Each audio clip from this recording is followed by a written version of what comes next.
Praise the lord. మార్చి 15వ తేదీ 2025. ఈరోజు దేవుని వాగ్దానము. దావీదు తన దేవుడైన యెహోవాను బట్టి ధైర్యము తెచ్చుకొనెను. మొదటి సమూయేలు గ్రంథము 30వ అధ్యాయం 6వ వచనం. ఈ వాక్యం ద్వారా మనం తెలుసుకోవాల్సిన విషయం ఏంటంటే, ఏ సందర్భంలో ఈ మాట చెప్పబడింది అని మనం చూసినట్లయితే మొదటి సమూయేలు గ్రంథము 30వ అధ్యాయం 1 నుండి 5 వచనాలలో ఉంటుంది.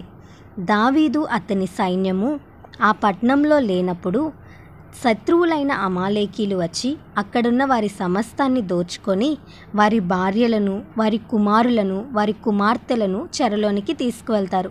వారిని తీసుకొని వెళ్ళటం మాత్రమే కాదు, కానీ వారి ఇండ్లన్నిటినీ కాల్చి వెళ్తారు. తరువాత దావీదుతో ఉన్న సైన్యము వచ్చి దానిని చూచి బాగా ఏడుస్తారు. దావీదును చంపాలనుకుంటారు. అప్పటి వరకు దావీదుతోనే ఉంటారు.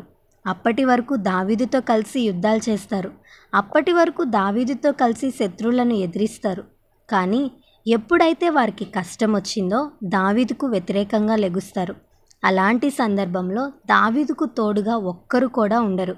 కానీ దావీదు దేవునిని బట్టి ధైర్యము తెచ్చుకొని వారి మీద యుద్ధం చెయ్యాలా వద్దా అని దేవుని యందు విచారణ చేసి దేవుని చిత్తాన్ని తెలుసుకొని యుద్ధం చేసి కోల్పోయిన అంతటిని తిరిగి తెచ్చుకుంటాడు.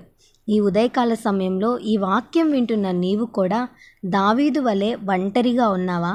నీతో ఉంటా అని చెప్పిన వారు, ప్రమాణాలు చేసిన వారు, నీ స్నేహితులు, నీ ప్రియులు అందరూ నిన్ను విడిచిపెట్టారా? నీ కష్టంలో, నీ నష్టంలో ఆదుకునేవారు ఎవ్వరూ నీకు లేరా? దావీదులాగా దేవునిని బట్టి ధైర్యం తెచ్చుకో. మనం సేవిస్తున్న దేవుడు యూదా గోత్రపు సింహమై ఉన్నాడు. సింహము మన పక్షముగా ఉన్నప్పుడు మనం భయపడాల్సిన అవసరం లేదు. దేవుని యందు నిరీక్షణ ఉంచు. దేవునిని బట్టి ధైర్యం తెచ్చుకో. దావీదు వలె కోల్పోయిన సమస్తాన్ని తిరిగి పొందుకుంటాం. అట్టి కృప పరిశుద్ధాత్మ దేవుడు మనందరికీ దయచేయునుగాక. ఆమేన్. ఈ వీడియో మీకు దీవెనకరంగా, ఆశీర్వాదకరంగా అనిపించినట్లయితే లైక్ చేయండి, షేర్ చేయండి, కామెంట్ చేయండి, సబ్స్క్రైబ్ చేసుకోండి. మీ ప్రార్థన అవసరతలను మాకు కామెంట్ రూపంలో తెలపండి. మీ కొరకు తప్పక ప్రార్థిస్తాం. God bless you.